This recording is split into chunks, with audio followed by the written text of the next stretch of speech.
All right, boys, what is good? We have a brand new video here. It is international break, so instead of the usual Premier League video, I will be doing a Champions League first impressions, first thoughts, and then I will also rank the teams from 1 to 8, 9 to 24, and 25 to 36. If you guys are watching for the first time, and if you guys would not mind, please hit that subscribe button. Please like the video.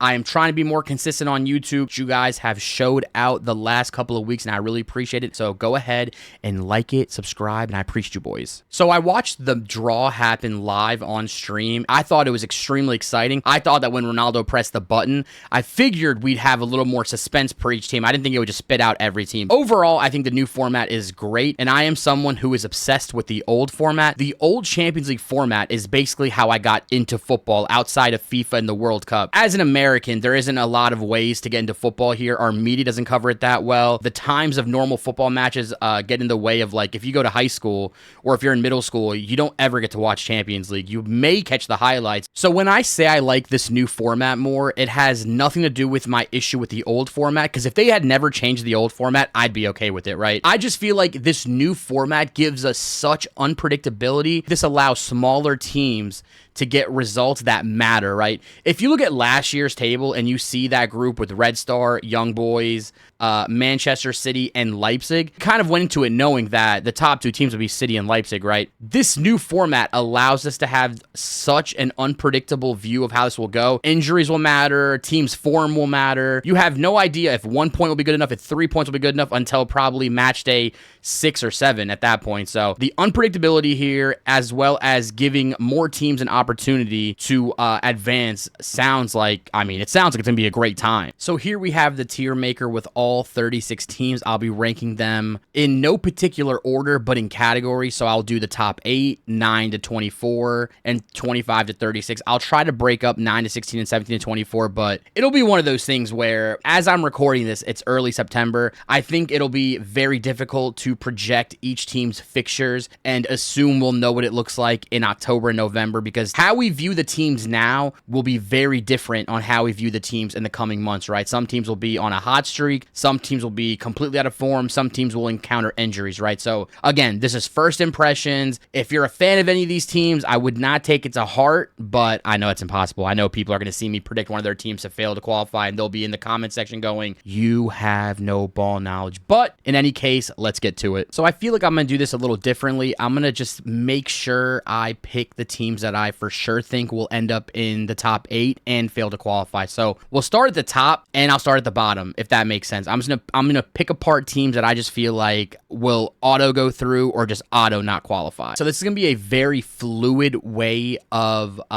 predicting these rankings. I'll probably start off with what I think, and then I'll have to adjust because I just know myself. I'm naturally gonna put too many teams in one group, and then I'll have to make decisions as the time goes on. I'll go with City to go into the top 8. I think Arsenal will join them there as well, and I do think Liverpool at the current form do look like they will join the top 8. Now to pick some of the teams that I do not think will qualify. I do not think Shakhtar will qualify. I do not think Sparta will qualify. Sturm Graz, I do not think they will qualify either. So these are the initial 3 teams that I think will qualify and will not qualify. So moving forward with the more obvious selections here, I obviously will go with Madrid to go in the top 8. We will also be taking, what other teams will be joining in the top 8? I thought it was going to be easy to pick the top 8 teams, but I'm not trying to get carried away. Again, it's early September when this is being recorded, so we have about 3 matches per league to go off of here, and I'm trying not to be overreactive, but it's kind of hard not to be overreactive as well. I will go with Inter Milan to go through. Another 2 teams I do not see qualifying would be Brugge, Slovan Bratislava, and it really sucks for me to not pick Sparta or Slovan Bratislava to not go through, because I literally watched their football the most up until this point. They've both qualified in extremely insane fashion, but I feel like the quality level of this competition might be too much for them, especially with all these matches. They're not used to it compared to some of these other teams, so I feel like that could be a little bit of a negative impact for them. So now I'm looking to add 2 more teams to the top 8 and 2 more teams that will not qualify. The more easy team to pick to not qualify, obviously it could look dumb, but I just don't don't watch them enough. I really don't know too much about them. They do seem like a lower tier team than the rest of them. So I will put Bologna to not qualify. And then another team that I think will qualify will be PSG. Now, I know what people are thinking. PSG, not good. Mbappe gone. I still think PSG is good enough to get to the top 8, right? I feel like they should be able to handle their pot 3 and pot 4 teams relatively with ease compared to other teams. So,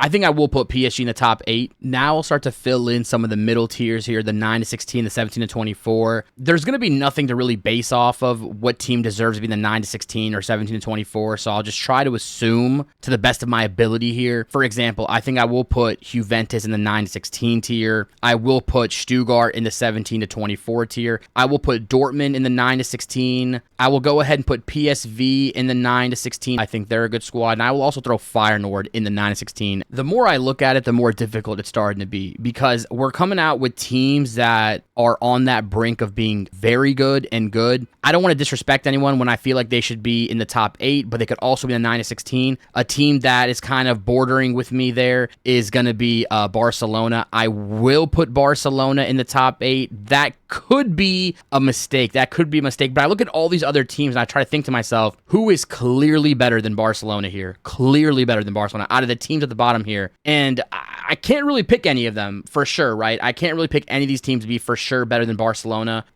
without looking at the fixtures in depth, right? I'm sure if we look at the fixtures in depth, we could probably come away with some better conclusions here. But just off first impressions, I feel like Barcelona should be a top 8 team. So moving along here, I will go ahead and put Atletico Madrid in the 9 to 16 playoff spot. I will go ahead and put Leverkusen in that 9 to 16 playoff spot. Now, Leverkusen was one of the teams I was going extremely back and forth on whether they deserve to be in the top 8 or whether they deserve to be from the 9 to 16 slot. I think there's going to be a natural dip off from how well they played last year, combined with their Bundesliga run and combined with the DFB, will be a lot for them, right? It will be a lot for them. The squad is still good. Xabi Alonso is still good, but I will just put them in the 9 to 16 playoff spot. I'm going to go ahead and add 2 more teams that will fail to qualify. And the 2 teams that are just, I can't get over them qualifying are Brest and Monaco. And I just don't think they're that good. I don't think this is a tournament they should be able to compete in that well. The squad is okay. I feel like Monaco going to some pot 3 and pot 4 away matches is going to be tough for them. As well as playing some of these other teams at home, I feel like they will struggle to get results in this competition. I know I've filled this out pretty weird so far, but we'll keep it going. So I think I'm going to go ahead and put AC Milan here in the 17 to 24 spot. Very, very unimpressed with their start of their Serie A campaign. Defense seems a bit suspect. It wouldn't even shock me they didn't qualify out, but I will go ahead and put Atalanta in the 9 to 16 slot. I actually do not think they're that bad. I don't think anybody expected them to advance past Liverpool with how good Liverpool are playing at the time. So as it's currently shaping up, I have 7 teams in the top 8 right now. I have 7 teams in the 9 to 16. I still need to add 6 teams in the 17 to 24, and then the rest will go into fail to qualify. I'm going to have Salzburg not qualifying, as well as Celtic not to qualify. No disrespect to Salzburg or Celtic. We do know they are perennial Champions League teams. We've seen them in groups. We've seen them in group play all the time. But someone naturally has to go down. Someone naturally has to not qualify. And I feel like it's going to be those 2 teams out of what we have left here. We have to make decisions. I'm going to go with Bayern as the last top 8 team, and I'm going to go Villa as the last 9 to 16 team. You know what? I changed my mind. I'm going to put Villa in the 17 to 24 slot. I could see Aston Villa somehow struggling a bit like Newcastle did, where they're a good Prem team. We all acknowledge that. They have great talent, good manager, but I think when we go to Champions League, it's a whole different ball game. Teams that are used to playing this competition versus teams that are not used to playing this competition. Aston Villa may struggle a bit, and they will, as a result, finish in the 17 to 24 slot. The ending of this is not going to be easy for me. The one team that I do not want to put in the fail to qualify is Dinamo Zagreb. Now, I'm going to be a little bit more biased when it comes to some of these teams I watch in qualifying because I watched Zagreb absolutely destroy Karabakh. Now, some of you out there are probably thinking, who the hell is Karabakh? I know, trust me. If you had watched those 2 legs, just from a betting angle, that wasn't supposed to happen. So I will put some respect on Dinamo Zagreb now. I will go ahead and I think I have to eliminate Girona.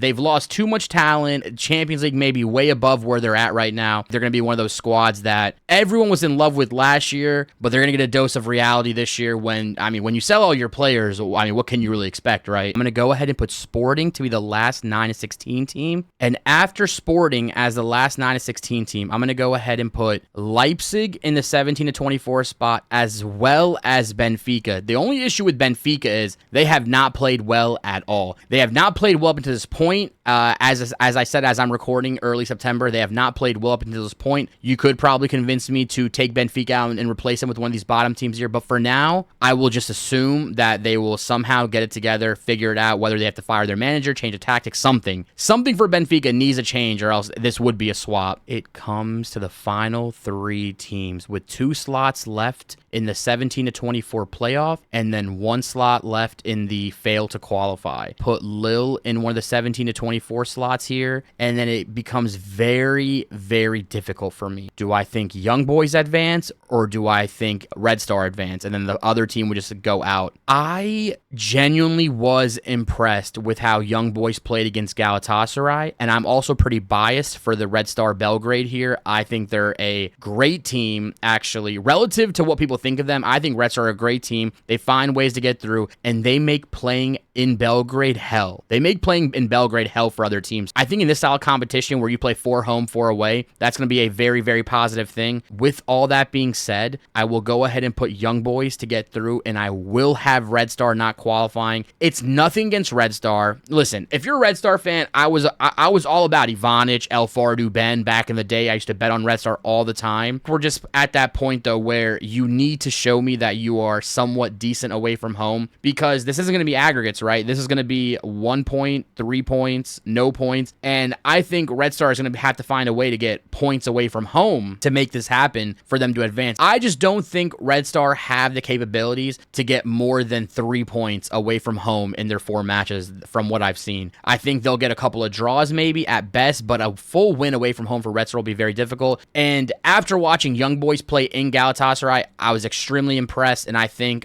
they can find ways to get results here to finish in the 17-24 slot. And this is my final tier predictions here. Let me know in the comments, boys, what you guys think about it. Let me know if you disagree. I cannot imagine everyone will agree with what I say here, so definitely let me know where I messed up, what I should be thinking about, and who you guys believe will be in the top 8. Let me know in the comments what you guys think about that.